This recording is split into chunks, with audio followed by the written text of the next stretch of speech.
আমরা পূর্ববর্তী ভিডিওতে আলোচনা করছি পদার্থের উপস্থিতি স্পেসে বক্রতা সৃষ্টি করে। পৃথিবী পৃষ্ঠে স্পেস কম্প্যাক্ট, যত উপরে যাওয়া যাবে ততই এই কম্প্যাক্টনেস কমতে থাকবে। Space fabric of space is denser near the surface of the earth. যত উপরে যাওয়া যাবে ততই এই ডেন্সিটিটা কমতে থাকবে। তো এভাবেই স্পেসকে পদার্থের উপস্থিতি এফেক্ট করে। তবে যদি এই কার্ভেচারটা 3 ডাইমেনশনাল হইতো তাইলে চাঁদ সরাসরি পৃথিবীতে পড়তো, কিন্তু চাঁদ সরাসরি পৃথিবীতে পড়ে না, কারণ এখানে আর একটা ডাইমেনশন আছে, সেটা হলো টাইম। এই স্পেসকে টাইম পৃথিবীর চারদিকে জড়ায় দিছে, যার ফলে চাঁদ 4 ডাইমেনশনাল স্পেস টাইমে সরাসরি পৃথিবীতে আসতেছে, কিন্তু সেই পথটাই বক্র। 4 ডাইমেনশনাল স্পেস টাইমে চাঁদ সরাসরি পৃথিবীর দিকে আসতেছে, কিন্তু আমাদের ভিউটা 3 ডাইমেনশনাল, অতএব আমরা এটাকে ঘুরতে দেখতেছি। আমাদের 3 ডাইমেনশনাল ভিউয়ের কারণে আমরা চাঁদকে ঘুরতে দেখি। যাই হোক, মূল কথা, বিগত ভিডিওতে সূরা বাকারা 1 নাম্বার ভিডিওতে আমি আলোচনা করছি পদার্থের উপস্থিতি স্পেসে বক্রতা সৃষ্টি করে স্পেস টাইমে, এবং কোরআনের আলোকে, কোরআন অনুযায়ী এই পদার্থের বিতরণের মাধ্যমেই স্পেসকে 7 স্তর আসমানে সজ্জিত করা হয়েছে। আমরা যে আয়াতটা আলোচনা করতেছি সেটা কি? It is he who has created for you all things that are on lands. সমস্ত বস্তু তৈরি করছেন। Then he turn to the sky, আকাশের দিকে মন দিলেন। স্কাই এখানে সিঙ্গেল স্কাই মানে ইউনিফর্ম স্কাই ছিল, স্পেসটা ছিল ইউনিফর্ম, এই স্পেস ভর্তি ছিল matter. Then he turn to the sky and made them into 7 sky. এটাকে তিনি 7 স্তর, এক আসমানকে 7 স্তর আসমান বানালেন। তাহলে কিভাবে পদার্থ সৃষ্টি করেছিলেন? ওই পদার্থকে বিতরণ করেই তিনি 7 স্তর আসমান বানাইলেন। তাহলে আমরা এখন বিজ্ঞানের আলোকে, বিজ্ঞানের গবেষণার আলোকে দেখতে পাচ্ছি যে পদার্থের উপস্থিতি স্পেসে বক্রতা সৃষ্টি করে বা কার্ভেচার ক্রিয়েট করে, এবং এই পদার্থের বিতরণের মাধ্যমেই আল্লাহ 7 স্তর আসমান তৈরি করছেন।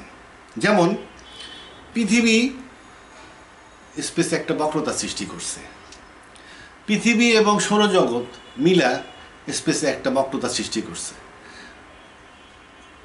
সৌরজগৎ এবং অন্যান্য মিল্কি ওয়ে গ্যালাক্সির অন্যান্য নক্ষত্র মিলা মিল্কি ওয়ে গ্যালাক্সির একটা বক্রতা সৃষ্টি করছে। তারপরে মিল্কি ওয়ে গ্যালাক্সি একটা ক্লাস্টারের মধ্যে, সেই ক্লাস্টার সমস্ত গ্যালাক্সি মিলা, ক্লাস্টারের সমস্ত গ্যালাক্সি মিলা একটা বক্রতা সৃষ্টি করছে। এভাবে overall curvature of the universe এই পদার্থের বিতরণ অনুযায়ী হয়েছে। পদার্থের বিতরণই ডিসাইড করছে ওভারঅল কার্ভেচার অফ দ্য ইউনিভার্সটা কেমন হবে। তবে এই জিনিসটা এখনো আবিষ্কৃত হয় নাই। মহাবিশ্বের ওভারঅল কার্ভেচার কেমন, large scale structure of the universe এখনো আবিষ্কার হয়নি। কারণ হইতেছে এমন কোনো দূরবীন আবিষ্কার করা যায় নাই যেটা দিয়ে ডিস্টেন্স সঠিকভাবে মাপা যায়। ডিস্টেন্স সঠিকভাবে মাপা যায় না। অনেক দূরের একটা অবজেক্ট ডাইনে বাঁয়ে সরে গেলে সহজেই বোঝা যায়, কিন্তু সামনে পিছনে আসলে বোঝা যায় না। আবার এটার ডিস্টেন্স কত এটাও ঠিক বোঝা যায় না। সাধারণত বৈজ্ঞানিকরা ডিস্টেন্স মাপে ব্রাইটনেস দেখা, যেটার ব্রাইটনেস যত বেশি সেটাকে তত কাছে ধরা হয়, ব্রাইটনেস কম হলে দূরে ধরা হয়। তা এমন হইতে পারে যে ব্রাইটনেস বেশি অন্য কোনো কারণে হয়তো নক্ষত্রটা অত্যধিক বড় এবং খুব বেশি বেগে জ্বলতেছে, যার ফলে এটার ব্রাইটনেস বেশি, কিন্তু ওটা দূরে অবস্থিত। এই জন্য সঠিক ইকুইপমেন্ট না থাকার কারণে আমরা বিভিন্ন গ্যালাক্সির সঠিক দূরত্ব বাইর করা সম্ভব করতে পারি না, যার ফলে গ্যালাক্সিগুলার বিতরণ কেমন সেটা বোঝা সম্ভব না। মনে হয় যেন সারা মহাবিশ্বব্যাপী গ্যালাক্সিগুলো সরানো।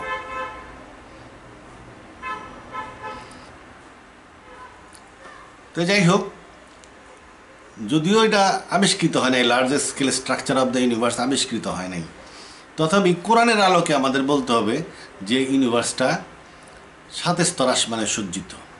এবং আল্লাহ এটা কিভাবে করছেন? আল্লাহ পদার্থকে বিতরণ কইরা এমনভাবে পদার্থ বিতরণ করছে যে এটা 7টা তরঙ্গের রূপ লাভ করছে। এই 7টা তরঙ্গ, স্ফেরিক্যাল ওয়েভস অফ স্পেস, এই 7টা বলয় আকৃতির তরঙ্গই 7 আসমান। প্রত্যেক আসমানেই পদার্থ আছে তথা প্রচুর সংখ্যক গ্যালাক্সি আছে। এটা আর একটা আয়াতে বলা হয়েছে, moreover he established himself into the sky while it had been smoke he said to it and to the lands. মানে ধোঁয়া এবং ল্যান্ডসকে বললেন। ল্যান্ডস মানে হইতেছে ডাস্ট অ্যান্ড অ্যাস্টেরয়েডস। ওই স্মোকের মধ্যে কিছু ডাস্ট অ্যান্ড অ্যাস্টেরয়েডও সৃষ্টি হয়েছিল। সেইটাকে বললেন কাম ইয়ে টুগেদার উইলিংলি অর আনউইলিংলি, ইচ্ছায় হোক অনিচ্ছায় হোক আসো। দে সেইড, ওই ধুমা এবং ভারী পদার্থ বলল we do coming in willing obedience, মানে আমরা অনুগতভাবেই আসলাম। So he completed them as 7 skies in 2 days and he assigned to each sky its duty and command and we adorned the lowest sky with lights. তাহলে ধোঁয়া এবং ভারী পদার্থকে বললেন আসো ইচ্ছায় অনিচ্ছায়, তারা বললো আমরা অনুগতভাবে আসতেছি, অতএব তিনি এটাকে 7 স্তর আসমানে বিন্যস্ত করলেন। তাহলে কোরআন কি বলতেছে? পদার্থকে বিতরণ করেই আসমান সৃষ্টি করা হয়েছে। আর আমরা বিজ্ঞানের আলোকেও দেখতেছি যে স্পেসে পদার্থের উপস্থিতি স্পেসকে কম্প্যাক্ট করে। এই যে পৃথিবী এক খণ্ড পদার্থ, এটা কি করছে? স্পেসকে কম্প্যাক্ট করছে। পৃথিবীর থেকে যত দূরে যাবে এই কম্প্যাক্টনেসটা তত কমতে থাকবে। তা এইরকম হলো স্পেসের কম্প্যাক্ট। যদিও এখানে টাইম বলে একটা ডাইমেনশন আছে যে এই কম্প্যাক্ট স্পেসকে আবার পৃথিবীর চারিদিকে জড়ায়া দিছে, যাতে কোনো বস্তু সরাসরি পৃথিবীতে পড়তে পারে না। এটা পৃথিবীর কাছে এসে ঘুরতে থাকে, ঘুরতে ঘুরতে ঘুরতে ঘুরতে ঘুরতে ঘুরতে লাস্টে এসে পৃথিবীতে পড়ে। এটা টাইমের কাজ। তা আমরা বলতে পারি স্পেস টাইমকে নির্দিষ্টভাবে বক্র করে 7 স্তর আসমান তৈরি করা হয়েছে, এটা কোরআনের অনুযায়ী। তো এই আকাশটা কেন সৃষ্টি করা হলো? আকাশটা সৃষ্টি করা হলো ব্যালেন্স ডিস্ট্রিবিউশন অফ ম্যাটারের কারণে। ওই যে প্রথমে যে ধোঁয়া তৈরি হয়েছিল এবং তার মধ্যে কিছু ভারী পদার্থ তথা ডাস্ট এবং অ্যাস্টেরয়েড ছিল, এইগুলাকে সুষমভাবে বিন্যস্ত করার জন্যই 7 স্তর আসমানের রূপ দেওয়া হয়েছে মহাবিশ্বকে। যেহেতু এটা 7 স্তর আসমানের রূপ দেওয়া হয়েছে, ওদের পদার্থগুলা সুষমভাবে 7 স্তর আসমানে ছড়াই গেছে, বিন্যস্ত হয়েছে। নাহলে কি হইতো? মহাবিশ্বের এক জায়গায় বেশি পদার্থ, এক জায়গায় কম পদার্থ, আর এক জায়গায় নাই। এরকম হইলে মহাবিশ্ব বিভিন্ন জায়গায় কলাপস করতো, বিভিন্ন জায়গায় এক্সপান্ড করে যেত, মহাবিশ্ব ধ্বংস হয়ে যেত। তাহলে পদার্থকে সুষমভাবে বিন্যস্ত করার জন্য এটা একটা কারণ। আর একটা কারণ হলো সুষম এক্সপানশনের কারণে, সুষমভাবে সম্প্রসারণ করার কারণে। বর্তমান বৈজ্ঞানিকরা ক্যালকুলেশন করে দেখছে, যদি মহাবিশ্ব 1 মিলিয়ন পার্ট বেগেও অধিক বেগেও সম্প্রসারিত হইতো, তাইলে এটা পদার্থ ছড়াই যেত। প্রাথমিকভাবে যে গ্যাস তৈরি হয়েছিল এটা ছড়াই যেত। গ্র্যাভিটি আর এটাকে গ্যালাক্সির মধ্যে এবং স্টারের মধ্যে একত্রিত করতে পারতো না, গ্রহ নক্ষত্র সৃষ্টি হতে পারতো না। আবার যদি এই মহাবিশ্ব 1 মিলিয়ন পার্ট ধীরেও সম্প্রসারিত হইতো, তাইলে মহাবিশ্বটা এতটা সম্প্রসারিত হইতে পারতো না এবং এটা আবার কলাপস হয়ে শুরু করতো এবং এতদিনে কলাপসড হয়ে যেত। ধ্বংস হয়ে যেত আবার। তাইলে বলা হয় যে এই এক্সপানশনের rate of expansion is balanced on a knife edge. তাহলে এইটার জন্য আসমানের সৃষ্টি। যেহেতু আসমান আছে, তরঙ্গায়িত আসমান আছে, সেহেতু এতটা অ্যাকুরেসির দরকার হয় না। আকাশের কারণে সামান্য এক্সপানশন রেটের সামান্য হেরফের হলেও ইউনিভার্স কলাপস করার কথা না। এক নম্বর হলো আসমানের উপস্থিতি, দুই নম্বর হলো ডার্ক এনার্জি। এই দুইটা কারণে মহাবিশ্ব যদি সম্প্রসারণের বেগ কিছুটা হেরফের হইলেও এটা ধ্বংসপ্রাপ্ত হওয়ার কথা না। তাহলে আসমানের এই সৃষ্টির মূল কারণ এইটাই। তাইলে আমরা যদি আলোচনা করলাম, এটা থিওরিটিক্যাল আলোচনা হইল যে কিভাবে কোরআন কিভাবে বলতেছে এবং বিজ্ঞান কিভাবে বলতেছে। প্র্যাকটিক্যালিও তো আমরা এটা কিছুটা বুঝতে পারার কথা প্র্যাকটিক্যালি, যদিও বৈজ্ঞানিকরা এখনও দূরত্ব আবিষ্কার করতে পারে না, কোন গ্যালাক্সির দূরত্ব কত সেটা সঠিকভাবে আবিষ্কার জানা সম্ভব না। তবে এ সম্পর্কে কিছু আইডিয়া করা যায়। কিভাবে? হাভেল, বৈজ্ঞানিক হাভেল, উনি তো 1920-এর দশকে মহাবিশ্বের সম্প্রসারণ আবিষ্কার করেন, যে মহাবিশ্ব সম্প্রসারিত হচ্ছে। এবং ওই সময় এবং ওই আবিষ্কারের কারণে দেখা যায় যে যে গ্যালাক্সির দূরত্ব যত বেশি, সেটা তত বেশি জোরে পশ্চাৎপসরণ করতেছে। হাবেল আবিষ্কার করছিলেন যে ইউনিভার্স সম্প্রসারিত হচ্ছে, এবং তার পর্যবেক্ষণে দেখা যায় যে গ্যালাক্সির দূরত্ব যত বেশি, সেটা তত দ্রুত বেগে সম্প্রসারণ করতেছে। তাইলে যে গ্যালাক্সিগুলার পশ্চাৎপসরণ বেগ বেশি, সেটা বেশি দূরে অবস্থিত, আর যে গ্যালাক্সিগুলার পশ্চাৎপসরণ বেগ কম, সেটা কাছে অবস্থিত। এইভাবে কিছুটা আইডিয়া করা যায় যে কোন গ্যালাক্সি কত দূরে, এবং একটা ধারণা করা যায়।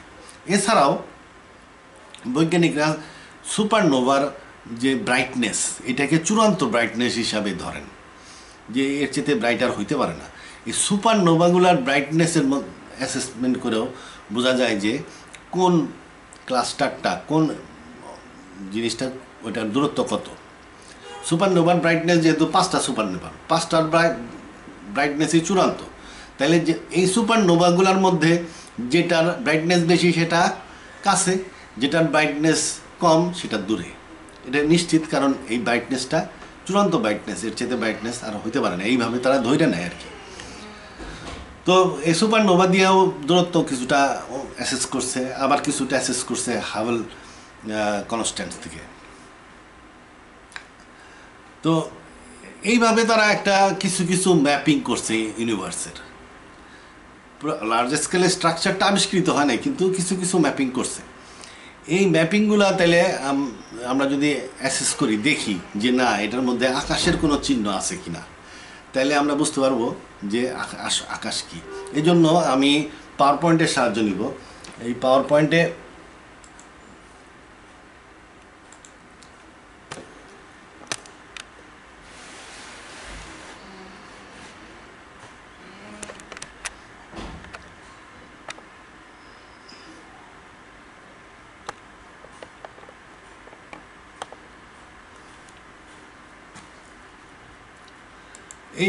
এটা সৌরজগৎ। এটা তো সবাই জানা সৌরজগৎ। আমরা পৃথিবীতে থাকি, এবং সৌরজগতের অবস্থান মিল্কি ওয়ে গ্যালাক্সির মধ্যে। এটা অবশ্য মিল্কি ওয়ে গ্যালাক্সির না, মিল্কি ওয়ে গ্যালাক্সির ছবি তো তোলা সম্ভব না, আমরা তো মিল্কি ওয়ে গ্যালাক্সির ভিতরে অবস্থিত। এটার দূরত্বটাই মেইনলি দেখাইছে, যে ইউ আর হেয়ার। এটা মিল্কি ওয়ে গ্যালাক্সির প্ল্যান ভিউ। আমরা পার্সিয়াস ওরিয়ন আর্মে অবস্থিত, এবং এটা 100 বিলিয়ন নক্ষত্র আছে, এবং প্রায় 100,000 মানে 1 লক্ষ আলোকবর্ষ এটার রেডিয়াস না ডায়ামিটার। গ্যালাক্সি, অনেক গ্যালাক্সি আছে মহাবিশ্বে। 170 বিলিয়ন ভিজিবল ইউনিভার্সেই দেখা যায় আছে। গ্যালাক্সিগুলো মূলত 4 রকম। এগুলো হলো স্পাইরাল গ্যালাক্সি, এটা বার্ড স্পাইরাল গ্যালাক্সি, এর ভিতরে একটা বারের মতন থাকে, এই জন্য বার্ড স্পাইরাল গ্যালাক্সি বলে। ইলিপ্টিক্যাল গ্যালাক্সি, আর ইরেগুলার গ্যালাক্সি। গ্যালাক্সিগুলোকে কোরআনে হাউজেস অফ স্টার বলা হয়, মাওয়াকিন নুজুমি, but I swear by the houses of star মাওয়াকিন নুজুমি and indeed it's surely a swear if you know great. মাওয়াকিন মানে হাউজেস, নুজুমি মানে স্টার্স, এবং মাওয়াকিন নুজুমি মানে হাউজেস অফ স্টার্স। তো এই হাউজেস অফ স্টার্স মানে গ্যালাক্সিস।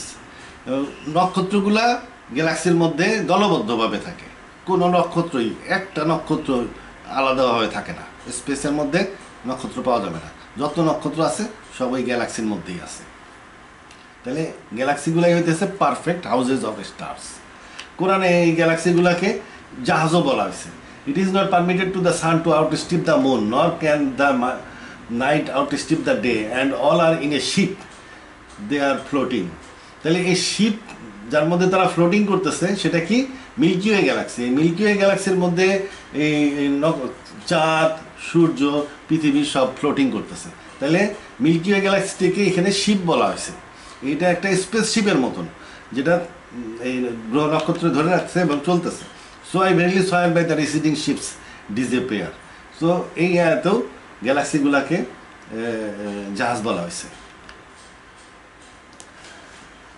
আমাদের যে গ্যালাক্সি মিল্কি ওয়ে গ্যালাক্সি, এটা লোকাল গ্রুপে অবস্থিত। গ্রুপ কাকে বলে? গ্রুপ মানে হলো 50 থেকে 100টা গ্যালাক্সি মিলে একটা গ্রুপ তৈরি হয়। এই লোকাল গ্রুপে প্রায় 50টার মতন গ্যালাক্সি আছে। এর মধ্যে 2টা গ্যালাক্সি, এই মিল্কি ওয়ে গ্যালাক্সি একটা মেজর গ্যালাক্সি, আর অ্যান্ড্রোমিডা একটা মেজর গ্যালাক্সি। এই 2টা গ্যালাক্সি মেজর গ্যালাক্সি, আর বাকিগুলো ডর্ফ গ্যালাক্সি, ছোট গ্যালাক্সি। এই 2টা মেজর গ্যালাক্সি এবং অনেক ডর্ফ গ্যালাক্সি মিলা আমাদের এই লোকাল গ্রুপ অফ গ্যালাক্সি তৈরি হয়েছে। এটা অনেকটা চীনা বাদামের মতন একটা গ্যালাক্সি, লোকাল গ্রুপ বলে। তাহলে গ্রুপ কি? প্রায় 50 থেকে 100টা গ্যালাক্সির সমন্বয়ে একটা গ্রুপ তৈরি হয়। গ্রুপের চাইতে বড় হইল ক্লাস্টার। ক্লাস্টারে প্রায় কয়েক হাজার গ্যালাক্সি থাকতে পারে, 100 to 1000 গ্যালাক্সিস। আমাদের লোকাল গ্রুপ যে ক্লাস্টারে অবস্থিত, সেই ক্লাস্টারের নাম হইল ভির্গো। এটার নাম হলো ভির্গো ক্লাস্টার। ভির্গো ক্লাস্টারে আছে 1300 গ্যালাক্সিস। এটা এক পাশ থেকে আর এক পাশের দূরত্ব না, এই মধ্যের থেকে সাইড পর্যন্ত দূরত্ব, রেডিয়াস 7.5 মিলিয়ন লাইট ইয়ার্স। তাহলে ভির্গো ক্লাস্টারে আমাদের লোকাল গ্রুপ অবস্থিত। ক্লাস্টারের চেয়ে বড় হলো সুপার ক্লাস্টার। সুপার ক্লাস্টার যেমন এটা একটা কমা সুপার ক্লাস্টার। এখানে এই এটা ভির্গো ক্লাস্টার, এটা আমাদের ক্লাস্টার, আমরা যে আমাদের লোকাল গ্রুপ যেটার মধ্যে অবস্থিত। কমা সুপার ক্লাস্টার যেটা, এটার মধ্যে আছে কি? কম্পারাইজিং কমা ক্লাস্টার, লিও ক্লাস্টার এবং কমা ফিলামেন্ট, 3টা মিলা কমা সুপার ক্লাস্টার তৈরি হয়েছে। 3টা ক্লাস্টার মিলা, তাহলে 2টা ক্লাস্টার এবং একটা ফিলামেন্ট মিলা কমা সুপার ক্লাস্টার তৈরি হয়েছে। তাহলে সুপার ক্লাস্টারের চেয়ে বড়। এরপরে আছে এর চেয়ে বড় হলো ওয়াল। এই যে এটা হলো হারকিউলিস সুপার ক্লাস্টার, এটা হলো কমা সুপার ক্লাস্টার, যেটা একটু আগে আলোচনা করলাম, কমা সুপার ক্লাস্টার। আর এটা হলো লিও সুপার ক্লাস্টার। এই 3 সুপার ক্লাস্টার মিলে একটা ওয়াল তৈরি হয়েছে। ওয়াল, এটাকে বলে গ্রেট ওয়াল। এটা গ্রেট ওয়াল কেন? এই সুপার ক্লাস্টারগুলা কানেক্টেড, ফিলামেন্টের মাধ্যমে কানেক্টেড, এবং এদের গ্যালাক্সিগুলার একটা আর একটার সাথে গ্র্যাভিটেশনাল ফোর্স দ্বারা আবদ্ধ, এবং এরা ফিলামেন্টের মাধ্যমে কানেক্টেড। এই জন্য এটাকে বলা হয় একটা অর্গানাইজেশন, একটা স্ট্রাকচার, এবং এটাকে বলা হয় ওয়াল। ইন্ডিভিজুয়ালি এগুলা সুপার ক্লাস্টার, কিন্তু এই 3 মিলে হয়েছে একটা ওয়াল। এই ওয়ালের নাম গ্রেট ওয়াল। এই যে এইগুলো হলো ফিলামেন্ট, এটা ফিলামেন্টগুলো কি? Filaments that binds galaxies together. এই ফিলামেন্টগুলো কি করে? এই সুপার ক্লাস্টারকে কানেক্ট করে। সুপার ক্লাস্টারের কানেকশন হিসেবে কাজ করে। মনে হয় যেন আল্লাহ এগুলো রাস্তা বানায় রাখছে ক্লাস্টার টু ক্লাস্টার। তাহলে গ্রেট অ্যাট্রাক্টর, আমাদের যে লোকাল গ্যালাক্সিসগুলো আছে সেগুলো সব একটা পয়েন্টের দিকে আগায় যাচ্ছে, সেটার নাম গ্রেট অ্যাট্রাক্টর। গ্রেট অ্যাট্রাক্টর হলো আকর্ষণীয়, প্রচণ্ড আকর্ষণীয় শক্তি। যদিও এইখানে কিছু দেখা যায় না, কোনো ব্ল্যাক হোলও দেখা যায় না, কোনো কসারও দেখা যায় না, কোনো বড় গ্যালাক্সিও দেখা যায় না, কিন্তু ওই পয়েন্টে সমস্ত গ্যালাক্সিগুলো প্রায় এই পয়েন্টের থেকে, এই গ্রেট অ্যাট্রাক্টরের পয়েন্ট থেকে 200 মিলিয়ন আলোকবর্ষ পর্যন্ত দূরত্ব পর্যন্ত যত গ্যালাক্সি আছে সব গ্যালাক্সিকে টানতেছে এবং গ্যালাক্সিগুলা সেকেন্ডে 250 মাইল বেগে এই গ্রেট অ্যাট্রাক্টরের দিকে ছুটে যাচ্ছে। তাহলে আমরা গ্রেট অ্যাট্রাক্টর বুঝলাম যে আমাদের এলাকায় আমাদের লোকাল যে গ্যালাক্সিস ক্লাস্টার সুপার ক্লাস্টারগুলো আছে তার মধ্যেই আছে একটা গ্রেট অ্যাট্রাক্টর যে সবাইকে টানতেছে এবং এই টানের মাত্রা এত বেশি যে এটা সেকেন্ডে 250 মাইল বেগে এই গ্রেট অ্যাট্রাক্টরের দিকে সবাই ছুটে যাচ্ছে। তবে এই যে গতিটা, এই ক্লোজিংয়ের গতি বা এই ফ্লোটা হাভেলস ফ্লোর উপরে সুপার ইম্পোস্ট, মহাবিশ্ব যে সম্প্রসারিত হচ্ছে সেটা তো হচ্ছেই, সেই সম্প্রসারণের গতির সাথে এই গতিটা সুপার ইম্পোজ করা হয়েছে, গতিটা সুপার ইম্পোজ বেরোচ্ছে। এইখানে যে মহাবিশ্ব সংকুচিত হচ্ছে তা না, এটা super imposed on Havells flow. তাহলে আমরা যে স্ট্রাকচারগুলো আলোচনা করলাম তার ভিত্তিতে এখন আকাশ সম্বন্ধে আলোচনা করতে পারি। আমরা বৈজ্ঞানিকরা অনেক দূরের দেখার মতন এখনও ভালো ইকুইপমেন্ট নাই, দূরবর্তী গ্যালাক্সি দেখাই যায় না আসলে। তো নিকটবর্তী যে গ্যালাক্সিগুলো আছে সেইগুলার দূরত্ব এবং পজিশন বাইর করছেন। এটা 2010-এর দশকে এটা করা হয়েছে এবং এই 2010-এর দশকে এটা করা হয়েছে রেড শিফট দেখা। রেড শিফট, এটাকে রেড শিফট সার্ভে বলে, মানে যেটার রেড শিফট বেশি, পশ্চাৎপসরণ গতি বেশি, সেটাকে দূরে আঁকা হয়েছে, আর যেটার পশ্চাৎপসরণকারী গতি কম সেটাকে কাছে আঁকা হয়েছে। এভাবে এই ম্যাপটা তৈরি। আমি রেড শিফট এবং পশ্চাৎপসরণ গতি সম্বন্ধে একটু পরে আলোচনা করতেছি। তো মোটামুটি এইভাবে বৈজ্ঞানিকরা একটা ম্যাপ তৈরি করছে লোকাল স্কাইয়ে। এইখানে যদি দেখেন যে আমাদের যে গ্যালাক্সি, এইটা হলো আমাদের গ্যালাক্সি মিল্কি ওয়ে গ্যালাক্সি, আর মিল্কি ওয়ে গ্যালাক্সির বাহুগুলার কারণে এই এলাকাটা অবস্কিউড এবং এই এলাকাটা অবস্কিউড, দেখা যায় না। বাকি যে গ্যালাক্সিগুলা, এই যে ভির্গো এক্সটেনশন, হাইড্রা এক্সটেনশন, এগুলা মিলা এইগুলা একটা গ্রুপের মতন দেখা যাচ্ছে। এই গ্যালাক্সিগুলো ফোরনাক্স ওয়াল এগুলো মিলে একটা গ্রুপের মতন দেখা যায়। এই গ্রুপের বাইরে কিন্তু ভয়েড হলো একটা, দুইটা, তিনটা, সব ভয়েড, একটা গোল একটা রিংয়ের আকৃতিতে ভয়েডের মধ্যে দিয়ে যে গ্যালাক্সিগুলো দেখা যাচ্ছে এগুলো হলো ফিলামেন্ট। মনে হচ্ছে যেন এই উপরের আসমানের সাথে নিচের আসমানের যোগ সাধনের জন্য এই ফিলামেন্টগুলো কাজ করতেছে, ব্যালেন্স ক্রিয়েট করছে আর কি, বা যোগ সাধন করছে, রাস্তার মতন মনে হয়। তাহলে এই ভয়েডগুলা একটা সারিতে অবস্থিত। তাইলে এরপরে ভয়েডের ওপারে দেখা যায় হলো গ্রেট ওয়াল, তারপরে এটা হলো পার্সিয়াস পিসকাস ওয়াল, স্কাল্পটার ওয়াল। তাহলে এইগুলা সব ওয়ালস, তারপরে ভয়েড, তারপরে লোকাল গ্যালাক্সিসগুলা।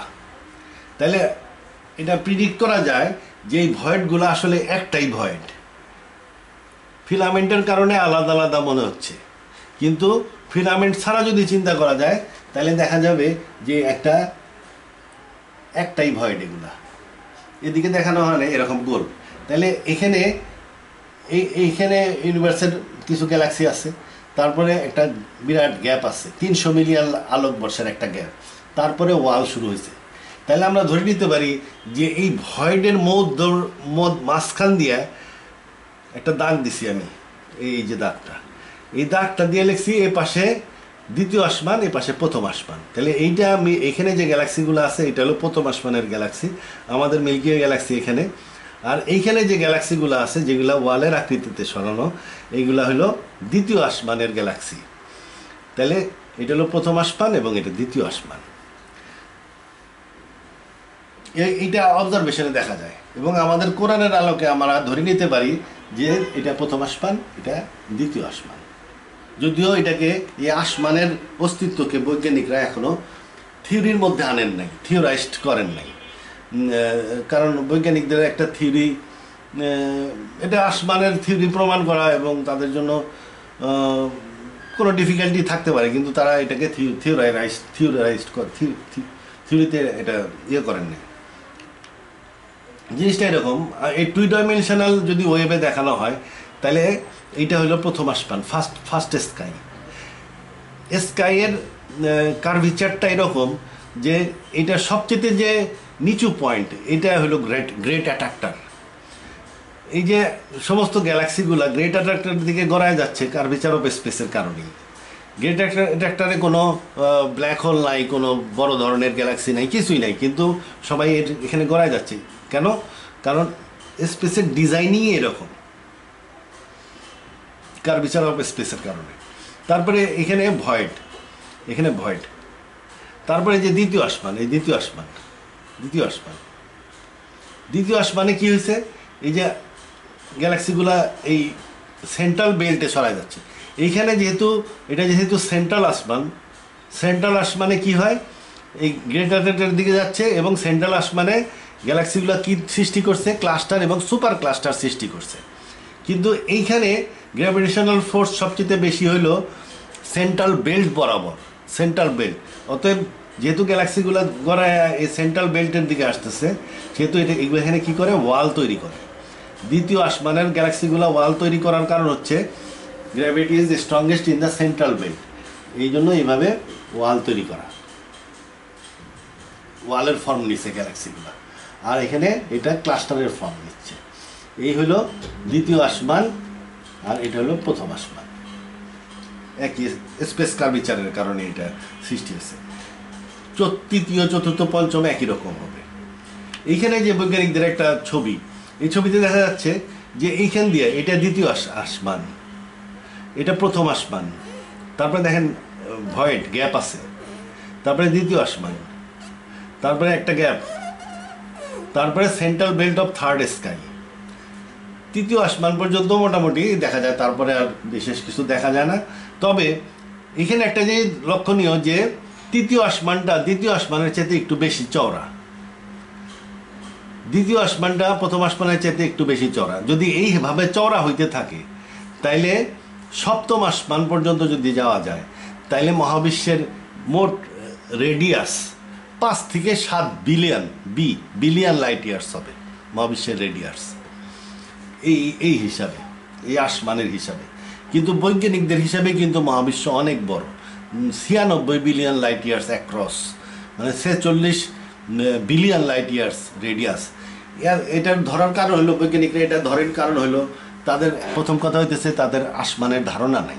2 নাম্বার হলো তারা মুভিং ডিস্টেন্সটাকে ধরে, এবং যেহেতু দূরবর্তী গ্যালাক্সিগুলা মোস্ট ডিস্ট্যান্ট গ্যালাক্সিগুলো আলোর থেকে 4-5 গুণ বেশি বেগে রিসিডিং করতেছে, পিছিয়ে হটে যাচ্ছে, সেহেতু তারা মহাবিশ্বের রেডিয়াসকে অনেক বেশি ধরে, মুভিং ডিস্টেন্স ধরে।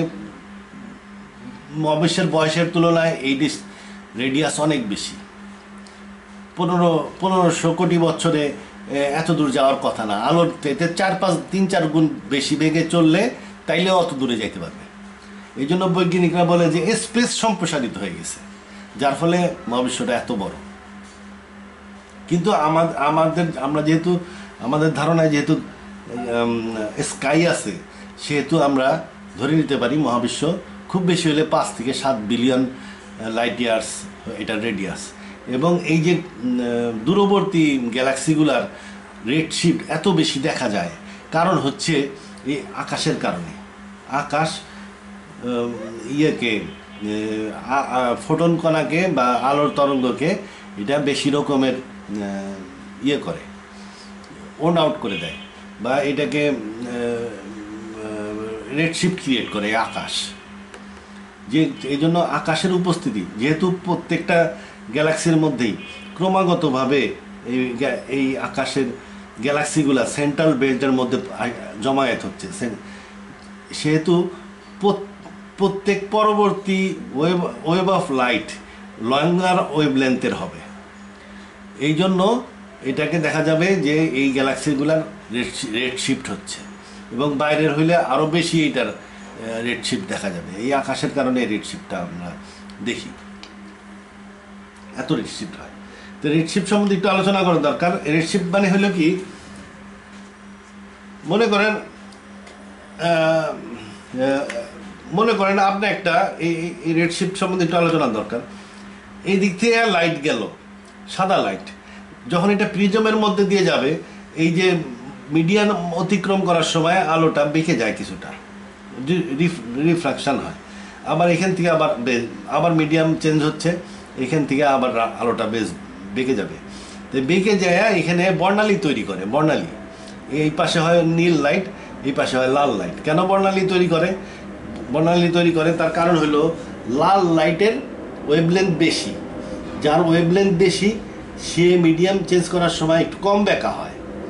এখান দিয়ে সাদাই ঢুকছে, কিন্তু যার ওয়েভলেন্থ বড় সে একটু কম বেঁকা হয়েছে। কম বেঁকা হওয়ার কারণে এখানে যায় পড়ছে। আর যার ফ্রিকোয়েন্সি বেশি বা ওয়েভলেন্থ যার ছোট সে বেশি বেঁকা হয়েছে, যায় এই পাশে যায় পড়ছে। যার ফলে বর্ণালী, ওই যে রংধনুর মতন বর্ণালী তৈরি করছে। এইটুক হলো বুঝলাম, বর্ণালী তৈরি করে। এইটুক গেল। এখন একটা ঘটনা আসেন,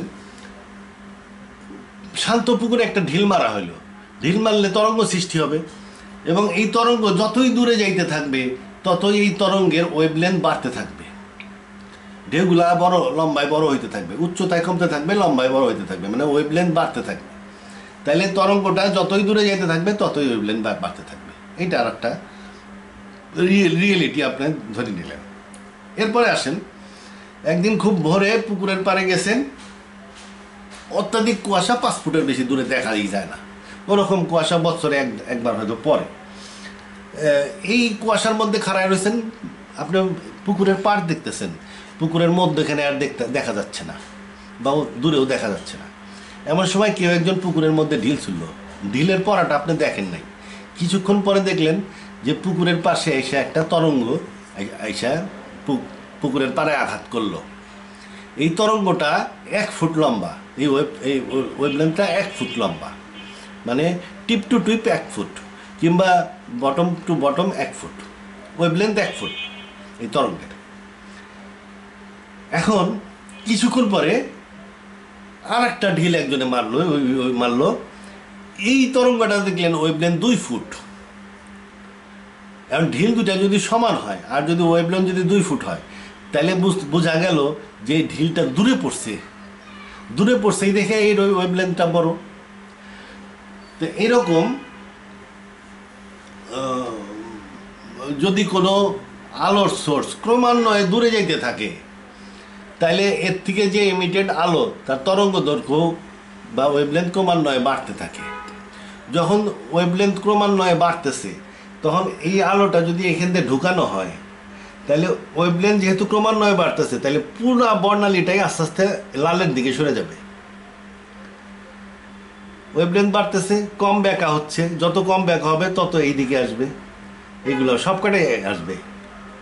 তাহলে এই যে বর্ণালীটা যদি আলো লালের দিকে সরে যায়, তাহলে বোঝা যাবে যে অবজেক্ট যে আলো ছাড়তেছে তাকে যদি আপনি দেখেন আর না দেখেন, ওইটা দূরে সরে যাচ্ছে। সরে যাচ্ছে দেখেই ওর তরঙ্গ দৈর্ঘ্য বেড়ে যাচ্ছে, যার ফলে আলো রেড শিফট লালের দিকে সরে যাচ্ছে। এই যে রেড শিফটের মাত্রা দেখে বোঝা যাবে যে এ কত গতিতে পিছানো যাচ্ছে, দূরে যাচ্ছে। আর যদি সামনের দিকে আগে আসতে থাকে, তাইলে এর তরঙ্গ দৈর্ঘ্য কমতে থাকবে এবং আলোটা ব্লু শিফট হবে। এবং এই ব্লু শিফটের মাত্রা দেখে বোঝা যাবে সে কত দ্রুত গতিতে আগায় আসতেছে।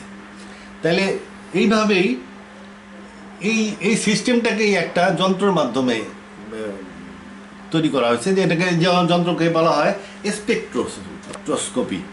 তো হাবেল এই স্পেকট্রোস্কোপি ওই হাবেলের টেলিস্কোপে লাগায়া দেখছে যে সমস্ত গ্যালাক্সিগুলাই দূরে চলে যাচ্ছে, রেড শিফট হচ্ছে, সমস্ত দূরবর্তী গ্যালাক্সি দূরে চলে যাচ্ছে। এটাই সে আবিষ্কার করছিল। তা গ্যালাক্সিগুলো দূরে চলে যাচ্ছে এবং এর থেকেই দূরবর্তী গ্যালাক্সি দূরে যাচ্ছে, এর থেকেই সে আবিষ্কার করছিল যে মহাবিশ্ব সম্প্রসারিত হচ্ছে। মহাবিশ্ব সম্প্রসারিত, এটা কোরআনে আছে, and the sky we constructed it with support and indeed we surely are expanders. তাইলে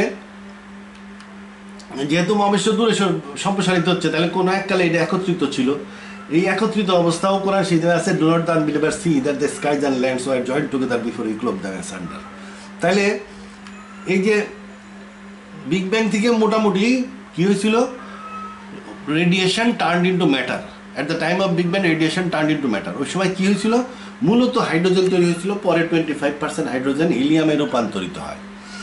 তো এই হাইড্রোজেন আর হিলিয়াম গ্র্যাভিটির কারণে বিভিন্ন ক্লাউড অফ গ্যাস, সায়েন্টিস্টরা বলে বিভিন্ন ক্লাউড অফ ধোঁয়ার মেঘে একত্রিত হয়। এই ধোঁয়ার মেঘের মধ্যেই স্টার তৈরি হয়েছিল। প্রথমে ম্যাসিভ স্টার তৈরি হয়েছিল।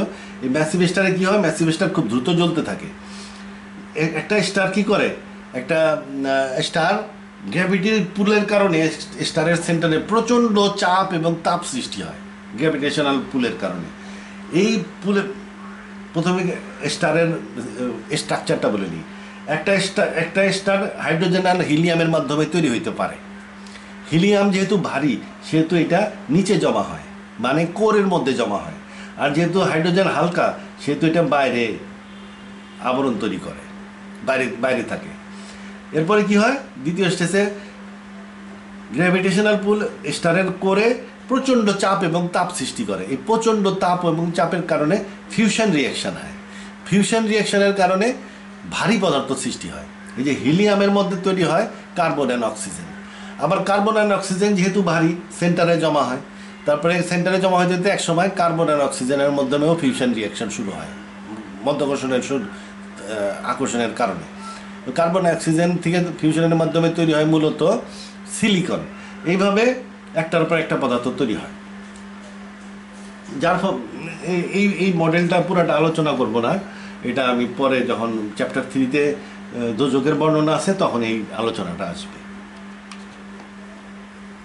তাইলে আমরা দেখলাম যে নক্ষত্রের মধ্যেই ভারী থেকে ভারীতম পদার্থ সৃষ্টি হয়।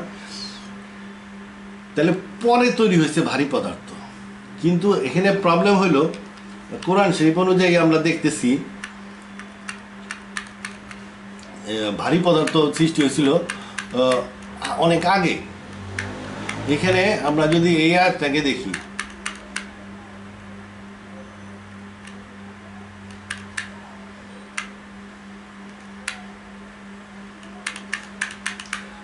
যে অতঃপর আল্লাহ আসমানের প্রতি মন দিলেন, তখন ধোঁয়া ছিল। উনি এই ধোঁয়া ছিল, উনি আসমান এবং জমিনকে বললেন আসো ইচ্ছায় কি অনিচ্ছায়। তাহলে এখানে জমিন দেখা গেল যে আসমান 27 স্তর আসমান সৃষ্টির আগে জমিনও ছিল। এই জমিনটা কোত্থেকে আসলো? এই জমিনটা আসলে এক সেকেন্ড, এখানে এই কোরআনের আয়াতের সাথে বিজ্ঞানের কিছুটা বেমিল দেখা যায়, কিন্তু কোরআনের যে বর্ণনা এইটা অধিকতর যুক্তিসঙ্গত। কেন যুক্তিসঙ্গত এটা আমি আলোচনা করবো একটু পরেই। আপনারা যদি দেখেন যে এর সাপোর্টিং কিছু আয়াত আছে, যে আয়াতগুলোতেও বলা হয়েছে যে জমিন প্রথম থেকেই ছিল।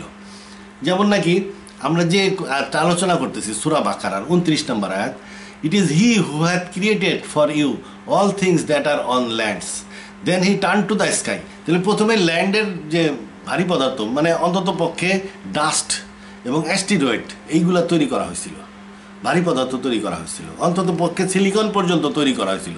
সিলিকনের পর্যন্ত তৈরি করলেও ল্যান্ড তৈরি করা সম্ভব। সিলিকন মানে বালি, ল্যান্ড তৈরি করা সম্ভব।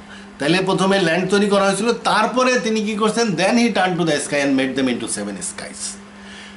এটা হলো আমরা কোরআনের আয়াত পড়লাম। আর একটা আয়াত একটু পড়ছি যে moreover establishing to this while it has been spoke he said to the land, said to the smoke and to the land.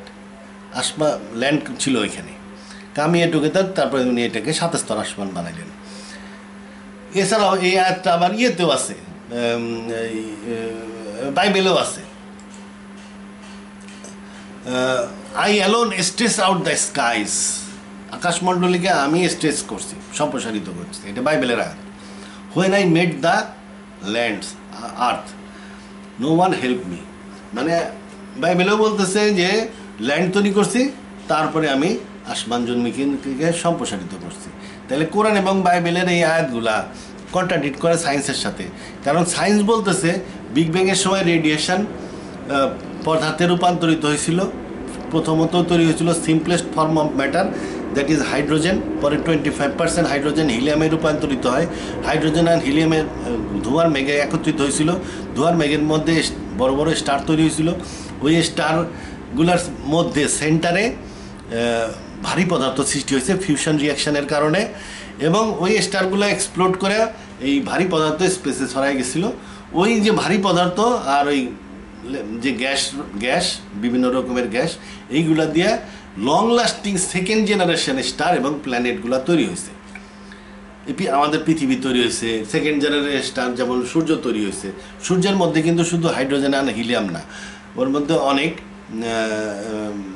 ইয়ে আছে, কি বললাম, সূর্যের মধ্যে অনেক ভারী পদার্থ আছে।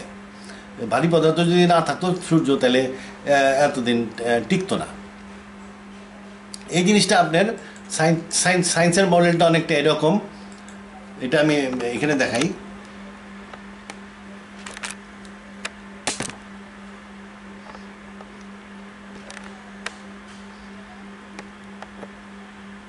এই যে দেখেন, এই যে ইউনিভার্স বিগ ব্যাং এর মাধ্যমে সৃষ্টি হলো। এরপরে ফার্স্ট স্টার্স মানে লার্জ স্টার, বড় স্টার, যার মধ্যে ওই ভারী পদার্থ সৃষ্টি হয়েছিল, এটা কবে হয়েছিল? অ্যাবাউট 400 মিলিয়ন ইয়ার্স পরেই, মানে আধা বিলিয়ন ইয়ার্স পরে ভারী স্টারগুলা, বড় বড় স্টারগুলা তৈরি হয়েছিল। এই বড় স্টারগুলার মাধ্যমে ভারী পদার্থ যথা ওই অক্সিজেন, কার্বন, সিলিকন এসব কিছু তৈরি হয়। তৈরি হওয়ার পরে development of galaxies, planets etcetera. এই যে এখনকার দিনের যে গ্যালাক্সি এবং প্ল্যানেট আছে, এর মধ্যে সূর্য আছে, লং লাস্টিং সেকেন্ড জেনারেশন, সেটা এই পর্যায়ে এসে সৃষ্টি হয়েছে। তার মানে প্রায় 5-6 বিলিয়ন পরে তৈরি হয়েছে। এটা বৈজ্ঞানিকের মডেল, 5-6 বিলিয়নের পরে। কিন্তু আমাদের কোরআনে বলতেছে যে প্রাথমিক স্টেজেই এই ভারী পদার্থ তৈরি হয়ে গেছিল। এইটা কিভাবে হয়েছিল? কোরআনের বর্ণনাটা অধিক যুক্তিসঙ্গত। এইখানে আমরা যদি এই আয়াতটা আলোচনা করি যে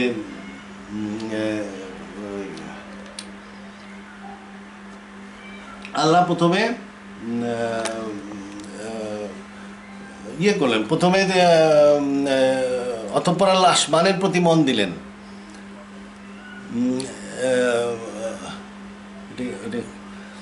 Moreover, he established himself into the sky when it had been smoke. আল্লাহ কি করলেন? প্রথমে বিগ ব্যাং হইল, বিগ ব্যাংয়ের পরে উনি ধোঁয়া সৃষ্টি করলেন, এবং এই আয়াতে সেটাই বলা হয়েছে, moreover he established himself into the sky while it has been smoke. এখানে স্মোকটা কি? বিগ ব্যাংয়ের মাধ্যমে উনি রেডিয়েশনকে পদার্থে রূপান্তরিত করলেন। সেটা কি ছিল? হাইড্রোজেন। মূলত হাইড্রোজেন, পরে 25% হাইড্রোজেন হিলিয়ামে রূপান্তরিত হয় এবং অল্প কিছু অন্যান্য গ্যাস তৈরি হয়েছিল। এই যে হাইড্রোজেন আর হিলিয়াম মিলে যা তৈরি হলো, এটাকেই এখানে ধোঁয়া বলা হয়েছে। ধোঁয়া, স্মোক আর গ্যাস তো একই জিনিস, ধোঁয়া। He said to it and to the lands. এরপরে তিনি কি করছেন? এই যে ধোঁয়া সৃষ্টি হয়েছে, এই ধোঁয়াকে উনি আবার কলাপস করছেন। উনি যখন এইটার মধ্যে ইস্তাওয়া করছেন, এই স্মোকের নতুন ইউনিভার্সে ইস্তাওয়া করা মানে কি? উনি তার একটা রু বা ফোর্স ফিল্ড ইনফিউজ করছেন এই ইউনিভার্সের মধ্যে। এই রু আর ফোর্স ফিল্ড যেটা ইনফিউজ করছেন, এটাকে আমরা গ্র্যাভিটেশনাল ফোর্স ফিল্ড বলি। আরও অনেক ফোর্স ফিল্ড তিনি ইস্তাওয়া করছেন, যেগুলা এইখানে আলোচ্য বিষয় না। কিন্তু এখানে আলোচ্য বিষয় হলো উনি ইস্তাওয়া করছিলেন যেটা নাকি গ্র্যাভিটেশনাল ফোর্স ফিল্ড বলে আমরা জানি। যখন তিনি গ্র্যাভিটেশনাল ফোর্স ফিল্ড ইস্তাওয়া করলেন, তখন ইউনিভার্সটা, এই কোরআনের আলোকে বলতে হবে যে পুরো ইউনিভার্সটা একসাথে কলাপস করা শুরু হয়েছিল। পুরো ইউনিভার্সটা একসাথেই কলাপস করা শুরু হয়েছে। যেহেতু পুরো ইউনিভার্সটা একসাথে কলাপস করা শুরু হয়েছে, সেহেতু এটা আস্তে আস্তে ছোট হচ্ছিল। ছোট হইতে হইতে এই ছোট যখন ইউনিভার্স অনেক কম্প্যাক্ট হয়, তখন ওই ইউনিভার্সের ভিতরেই অতিরিক্ত চাপ এবং তাপের কারণে বিভিন্ন পয়েন্টে বা ওই একটা পয়েন্টে ভারী পদার্থ সৃষ্টি হয়েছে, অন্তত সিলিকন পর্যন্ত তৈরি হয়েছে। তাহলে পুরো ইউনিভার্সকে কলাপস করে আল্লাহ ভারী পদার্থ সৃষ্টি করছে। তাইলে তারপরে এটা কি একটা আরও যখন কলাপস করলো তখন একটা বিগ বাউন্সের মাধ্যমে ইউনিভার্সটা আবার পুনরায় সৃষ্টি হলো। যখন এই বিগ বাউন্সের মাধ্যমে ইউনিভার্সটা পুনরায় সৃষ্টি হয় তখন এটা 7 স্তর মানে রূপান্তরিত হয়। তাহলে এই ইউনিভার্সের শুরু বিগ ব্যাং থেকে না, এই বর্তমান ইউনিভার্সের শুরু একটা বিগ বাউন্স থেকে। বিগ বাউন্সটা কি আমরা জানি, এই ইউনিভার্স একটা বিগ ব্যাং থেকে সৃষ্টি হয়েছিল। বিগ ব্যাং একটা সিঙ্গুলারিটি থেকে এই ইউনিভার্সটা সৃষ্টি হয়েছে এবং এটা সম্প্রসারিত হচ্ছে। বৈজ্ঞানিকদের ক্লোজড ইউনিভার্স থিওরি অনুযায়ী এই ইউনিভার্সটা আবার সংকুচিত হইতে পারে, সংকুচিত হইতে এটা আবার সেই পয়েন্টে চলে যেতে পারে। যদি এটা পয়েন্টের মধ্যে চলে যায় তাহলে এটাকে বলতে হবে আবার সিঙ্গুলারিটি স্টেটে চলে গেছে, এবং এই singularity at the end of the universe এটাকে বলা হয় বিগ ক্রাঞ্চ। এটা একটা স্টেট। বিগ ক্রাঞ্চ বা বিগ ব্যাং টুথ থেকে আবার এই ইউনিভার্স তৈরি হইতে পারে। এটা একটা মডেল, ইউনিভার্সের মডেল, সায়েন্টিফিক মডেল। আর একটা জিনিস হতে পারে, ইউনিভার্স সম্প্রসারিত হচ্ছে, এটা আবার কলাপস করতে পারে। কলাপস করতে একটা পর্যায়ে অতিরিক্ত চাপ এবং তাপের কারণে একটা নন সিঙ্গুলার স্টেট থেকে এটা আবার পুনরায় সৃষ্টি হইতে পারে। সে বিগ ক্রাঞ্চ পর্যন্ত গেল না, তার আগেই অতিরিক্ত চাপ এবং তাপের কারণে আবার এক্সপান্ড করা শুরু হলো, বাউন্স আউট হয়ে গেল।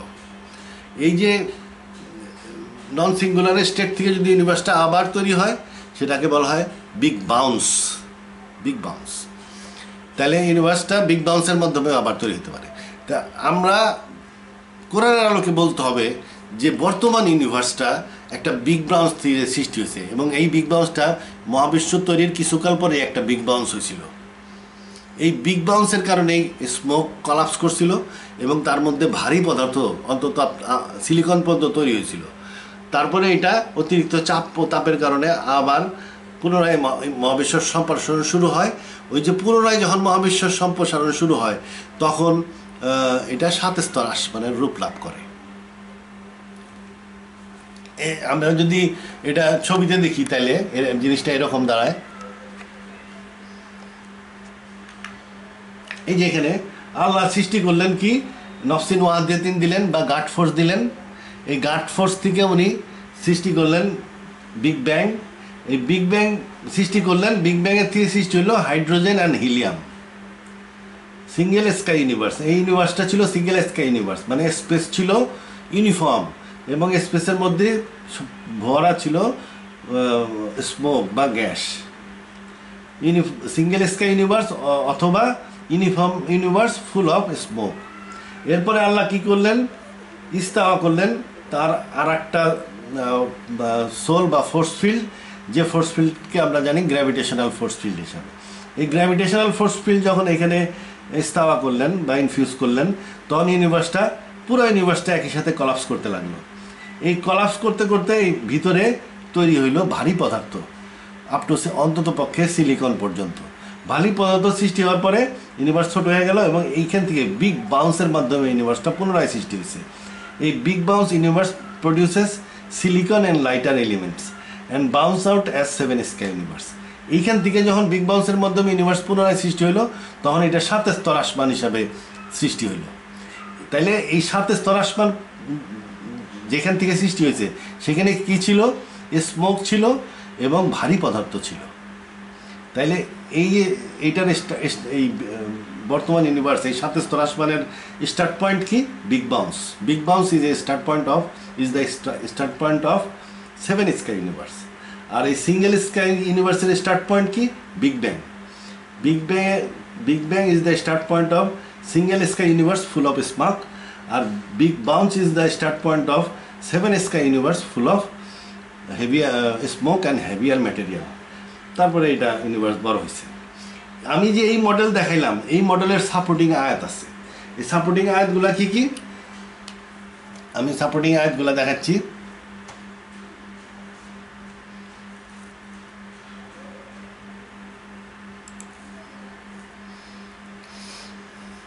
এই যে এই আয়াতটা, do not the unbelievers see that the skies and lands were joined together before we emitted them? তাহলে মহাবিশ্ব যখন সৃষ্টি হইল তখন স্কাইজ অ্যান্ড ল্যান্ডস একসাথে ছিল, মানে যেখানে ল্যান্ডসও ছিল। আর ল্যান্ডস থাকতে পারে কি অবস্থায়, যদি এটা বিগ বাউন্স থেকে সৃষ্টি হয়। বিগ ব্যাং থেকে সৃষ্টি হইলে এটার মধ্যে ল্যান্ড থাকবে না, শুধু থাকবে গ্যাস। আর একটা আয়াত কি, I alone stage the skies when I made the land. তার মানে ল্যান্ড সৃষ্টি করার পরে এটাকে 7 স্তর আসমান তৈরি করা হয়েছে। বাইবেলে সাধারণত স্কাই বলা হয়, স্কাইজ খুব একটা নাই। এই আয়াতে স্কাইজের উল্লেখ আছে, আকাশমণ্ডলী। তার মানে 7 স্তর আসমান সৃষ্টি হয়েছে ল্যান্ড তৈরির পরে। তারপরে আর একটা আয়াত আছে, do not the unbeliever see that the skies and lands are joint together. Skies and lands একসাথে ছিল। তাহলে স্কাইজ অ্যান্ড ল্যান্ডস কোন জায়গায় একসাথে ছিল? এটা বিগ বাউন্স যেখান থেকে হয়েছে সেখানে একত্রিত হয়েছিল ছিল স্কাইজ অ্যান্ড ল্যান্ডস, মানে heavier element before we clove the asunder. এই ক্লোবিং অ্যাসেন্ডারের কারণেই 7 স্তর আসমানের সৃষ্টি। তাহলে আমরা 7 স্তর আসমানের সৃষ্টি যদি আলোচনা করি তাহলে ধরে নিতে হবে যে এটা সৃষ্টির বিষয়টা আলোচনা করলে ধরে নিতে হবে যে ইউনিভার্সটার সৃষ্টির কিছুকাল পরে একটা বিগ বাউন্স হয়েছিল, এবং এই বিগ বাউন্সের সময়ে এক আসমান 7 স্তর আসমানে রূপান্তরিত হয়। তো এখন আমি আর এই পর্যায়ে এতক্ষণ আলোচনা করলাম স্পেসের বক্রতা নিয়ে, বা স্পেস কীভাবে ওয়েভ ফর্ম দেওয়া হয়েছে স্পেসের। আমি বিভিন্ন গ্যালাক্সির ডিস্ট্রিবিউশন যেটা আবিষ্কৃত হয়েছে বা ইমেজ নেওয়া হয়েছে সেটার মাধ্যমে দেখাইলাম যে গ্যালাক্সির বিতরণটা এমন যে বোঝা যায় যে এটা 7 আসমানে সজ্জিত ইউনিভার্স। গ্যালাক্সিগুলো 7 স্তর আসমানে সজ্জিত। এবং কোরআনের আলোকে আমি আলোচনা করলাম যে সম্ভবত মহাবিশ্বের একবার কলাপস করছিল এবং বিগ বাউন্স থেকে 7 স্তর আসমানের সৃষ্টি। তো এই পর্বে এই পর্যন্তই। আমি পরবর্তী পর্বে সূরা বাকারার দ্বিতীয় ইম্পর্টেন্ট পয়েন্ট যেটা আমি বলছিলাম সেটা আলোচনা করব। আল্লাহ হাফেজ।